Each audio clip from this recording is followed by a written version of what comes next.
Alright guys, welcome back to the first update on what is now a major Hurricane Beryl in the Atlantic, approaching the Lesser Antilles with venom, and is expected to become a Category 4 on approach with winds of 130 miles per hour. You can see it on the satellite imagery, looking pretty good on that front. You can see it's looking very decent there with those good convective cloud top structure and intensity, looking pretty good in terms of intensity. Recon has confirmed that it's got winds of at least 115 miles per hour, but the NHC best track has just upgraded it to 120 miles per hour now, so it is getting up there, and Recon is currently in the storm right now. Two planes showing basically the same thing, a storm which has Category 3 force winds at least, but you can see looking good organization wise. It honestly looks like a Category 3 just basing it off satellite, and it is approaching the Lesser Antilles, probably the earliest MDR major hurricane on record, which was formed here today in the last few hours, but it is now up to 120 miles per hour. Like I said, those winds are now up to 120 miles per hour, which is 105 knots, a minimum central pressure of 968 millibars. It's moving west at around 21 miles per hour,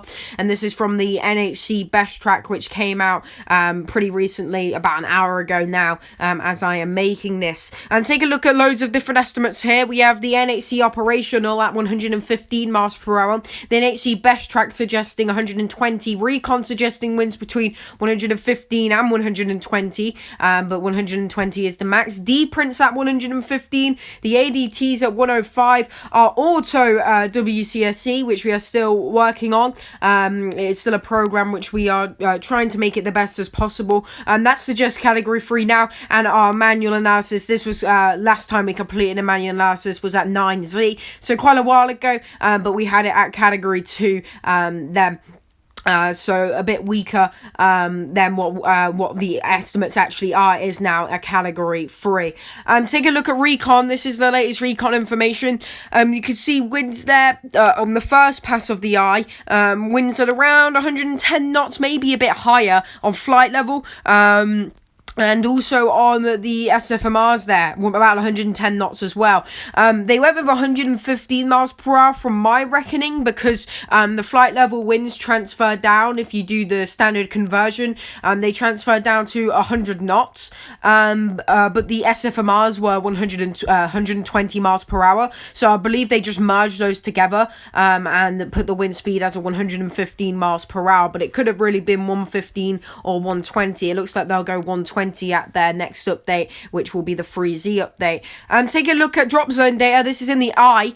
You can see the pressure there at around 969 millibars in the eye of the storm. You can quite clearly see that it got a good hit on the eye with those low winds, only 13 knots in the eye at the surface, and that pressure really low at 969, much lower than I think what we were even expecting at this point, but it has been confirmed by drop zones.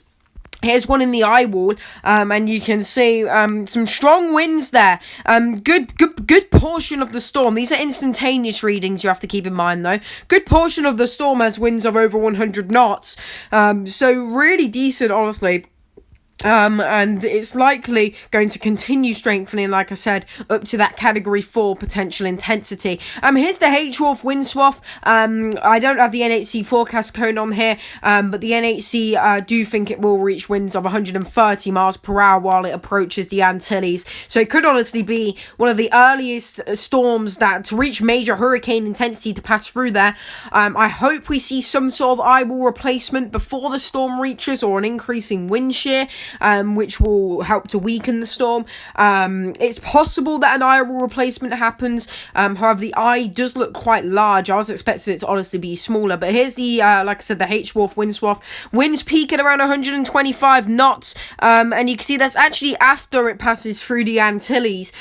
Keeps it really strong through the Caribbean, and I don't think it will stay that strong. You can see we're getting major hurricane force winds potentially in parts of Jamaica, definitely in parts of the Lesser Antilles. Antilles. But we're going to have to see, like I said, what this storm wants to do. I mean, it's a crazy start to the season with already a major hurricane now approaching the Lesser Antilles, and it's moving very fast. Here's some satellite imagery. This is the visible. You can see the eye really clearing out now on the images. I'm not entirely sure what the eye temperature is. I know it's close to positive now.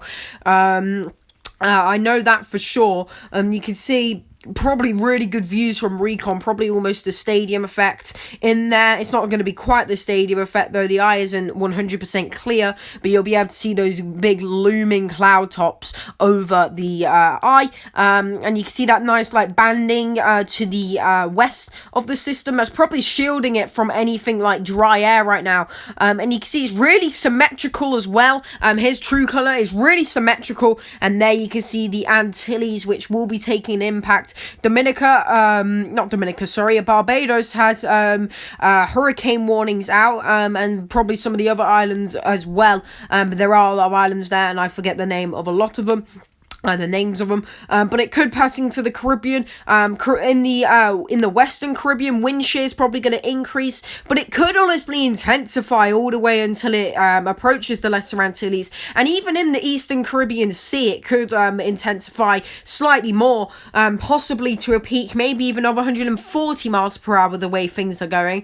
But we'll have to see how much the eye and what recon finds for the storm's intensity. But right now, recon solidly at a Category 3 intensity right now. Anyway, thank you for watching this update on Major Hurricane Beryl. I hope you enjoyed. I'll see you in the next update. Peace out.